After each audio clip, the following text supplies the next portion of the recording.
Hello, welcome back to my channel. My name is Carly Stevens, and this is Carly Stevens Books for all things writing, publishing, and indie author life. So today is more of a publishing / indie author life video. This is all about how to market your book before it's finished. There's a lot of advice out there about how to do book launches, how to do all these things once you actually have a book finished. Maybe it's up for pre-order, that kind of thing. But how do you get buzz surrounding a book that isn't even done and available? That is the situation that a lot of first-time authors find themselves in. It's kind of that famous quandary of how do you get a job that requires experience if you have no experience, but if you have no experience, you can't get the job. It's like this chicken and the egg kind of thing. There are actually things that you can do to start gaining the audience that you want for your book before you have a book to offer people. So that is what this video is about. Basically, how do you start an author platform and start connecting with people who are the ones who might really enjoy what you are currently working on. So let's start with setting up. Choose a couple social media platforms. I say a couple, not all of them, just because keeping up with all of them is exhausting and impossible to do on a regular basis, unless you are just, I don't know, even if you're very competitive, it's like the fastest way to burn out. So I have a YouTube channel, I have Instagram, I have TikTok, and I have a newsletter that I'm not the best at keeping up with, but whenever I have announcements or things like that, then I send up a newsletter. The only platforms that I keep up with are this one, Instagram and TikTok, and a lot of that I just use the same content for videos and reels, and I just repeat them, so I don't have to keep creating new things. Anyway, all this to say, choose just a couple of big social media platforms, the ones that you feel most comfortable with. There might be certain platforms that are kind of more connected to certain genres, you know, like romantasy with TikTok or historical with Facebook or whatever. But it doesn't have to be that. If you are writing historical and you really don't want to be on Facebook, you don't feel comfortable with the format and the kinds of content that you'd have to consistently post to get any traction, then don't worry about that. Don't do Facebook. Choose just the couple that are most comfortable for you to do consistently and potentially long term.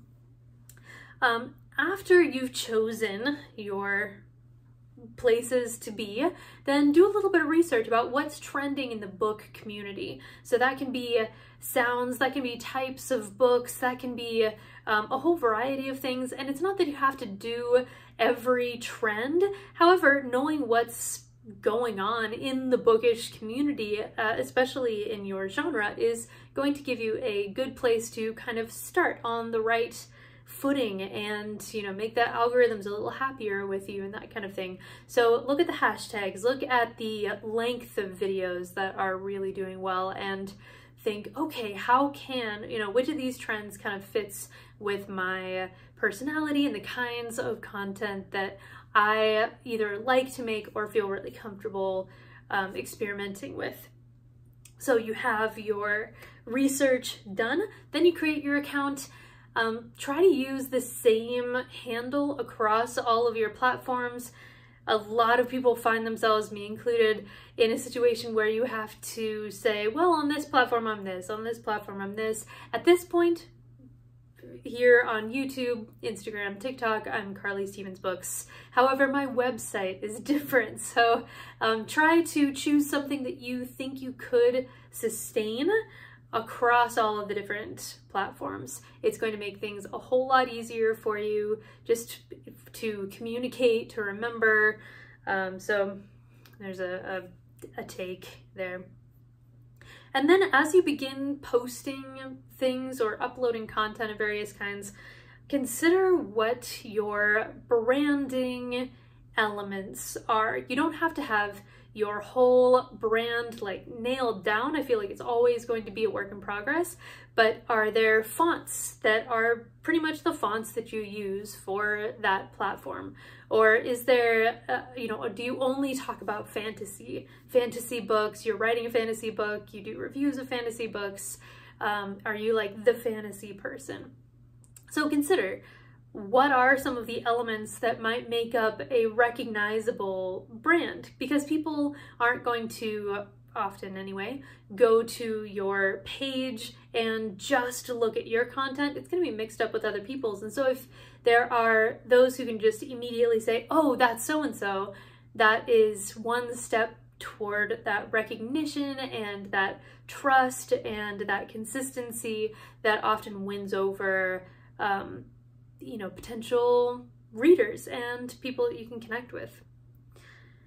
But again, don't wait until you have every piece in place before you begin doing something, because it's better to do something and kind of course correct than do nothing because you're waiting for that perfect moment. The perfect moment's just not going to come. Platforms could change, they could shift, and you just have to kind of pivot, but gotta begin somewhere, right? So once you're there, what do you talk about? What do you do there if you have no book to sell? You're working on something, sure. You intend to publish a book one day, hopefully sooner-ish rather than later. What do you talk about? There are lots of things. So primarily, I would say connect with other readers in the genre. I fall into the trap that a lot of writers fall into.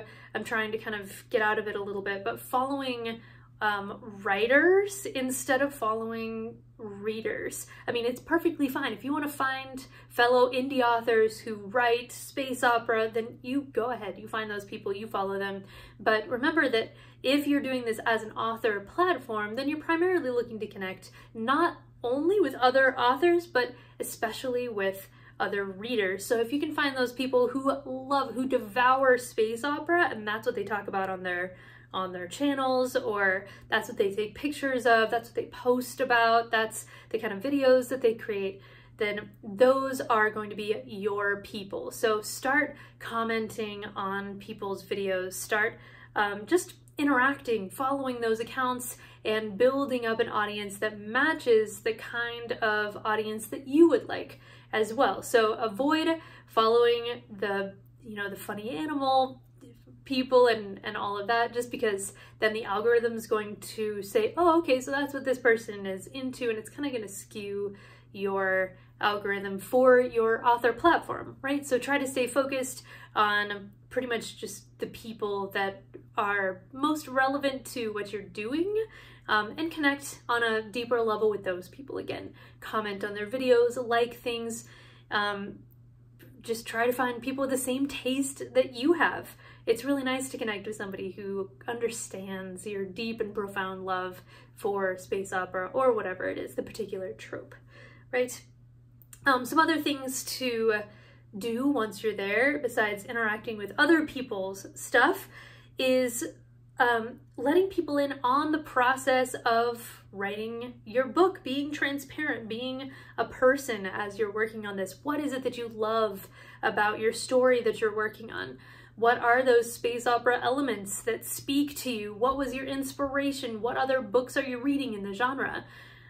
So you can talk all about that. Do a vlog of your writing, or a day in the life kind of a thing. Talk about the writing process.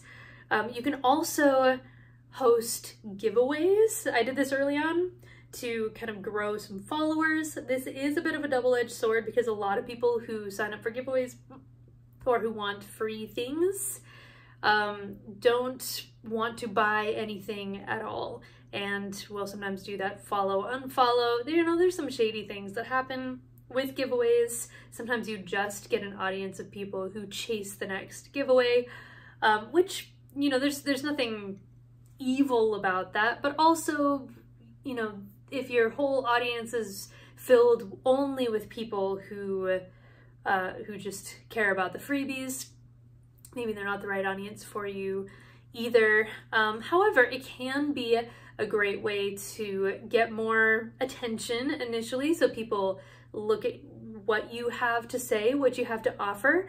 And if you do a joint giveaway with other authors who, or other people who write similar things, then you can find those space opera lovers who are all excited to discover new books in the genre, even if that new book is maybe not yours initially. You're giving away a different book. Once you have your book more closer to that finish line where you're in edits and that kind of thing, but you might not have a pre-order up, then it's a great opportunity to gain some interest for your particular story. There are a few ways that you can do this besides just talking about it on a personal level, kind of showing what you're doing. A lot of people will commission artwork of characters. You can find people who will do this fairly affordably, maybe not those big bookish art accounts. Those can get kind of pricey, but sometimes people who are just big fans of books and are getting their feet off the ground on their own platforms would be willing to do some character art for under $100 for you. And that way you have something to reveal to people, you have something to even sell to people or use as an incentive to join a more exclusive group like your newsletter. If you are starting a newsletter at the same time, which is a decent idea to do. So you can commission character art, or you can also write a related short story, maybe a prequel story that people can get by joining your newsletter, or they can get by signing up in some other way. So yeah, if you have something to offer them, even if it's not a full book, then people will get a lot more interested, they'll get a lot more invested. If the art is good, if the story is good, then people will begin sharing it around a little bit. Just be consistent in showing people more than once these things that you have ready to go. Once you actually have the entire book ready, it's not out, but it's ready to go, then you can start gathering some early readers. So that can be beta readers if you're still looking for that feedback, or it can be ARC readers, so early reader copy readers who are going to look at it, give you some early reviews in exchange, honest reviews. What I do is I use Google Forms and then just have a link to the Google form, and people can sign up and get a copy of the book that way. Personally, I use BookFunnel as the conduit to send out those early copies. They're basically watermarked digitally, and it just gives you this additional level of protection, and it automates the process of sending it to a bunch of different emails if you get a lot of people signed up, which hopefully you do. There's no guarantee in this business, but I have, for the very first time, gotten an ARC team of about 75 people for my next release. I know it's not, numbers that a lot of people would write home about, but for me, it's quite a breakthrough. So I'm hoping that all goes well. And it was by doing this Google Form situation. Make sure to tell friends and family in person that your book is coming. Post about it on your platform. Remember, anytime you post or talk about your story, that is a form of marketing, whether you are saying buy my book or not. If you're just talking about what excites you about this story and why other people might like it too, then that is marketing. That's like one of the best types of marketing, because nobody wants to hear buy this, but with no reason behind it. So make sure that you have some kind of reason for people to read your book, either as an ARC reader or as somebody who might pre-order the book. Ways to get more interest in that include identifying tropes and micro tropes that might be in your story. So more than just a space opera, maybe you have, why did I choose space opera? I don't read a lot of space opera, but the different tropes that are in space opera, and you really love these particular ones, and maybe you're not as into these. If you have these tropes in your story, then identify those. Have talk about the tropes, put them up on the screen if you're using TikTok, or create those pictures with the cover and the tropes kind of pointing to the cover so people can see at a glance, maybe not what the whole story is about, but what are those elements in there that I love, you love, maybe you'd love this because we have this in common, that kind of thing. So identify tropes and get your elevator pitch down. I have a whole video about how to create a great elevator pitch. I also have a worksheet on my website, carly-stevens.com. So an elevator pitch is just a 15-second or less pitch for your book. It should just be a sentence or two. So how do you sum up what the book is about? Laertes is a dark academia Hamlet retelling set in the 1920s.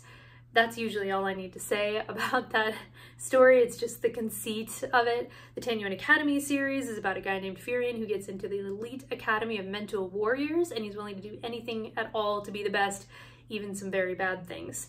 Obviously, there's a lot more that happens in both books, but if you can get your elevator pitch down to kind of attract the right readers, the kind of dark, epic, morally gray YA readers and the more literary readers, then you'll be in good shape there. Not everybody's going to like your book.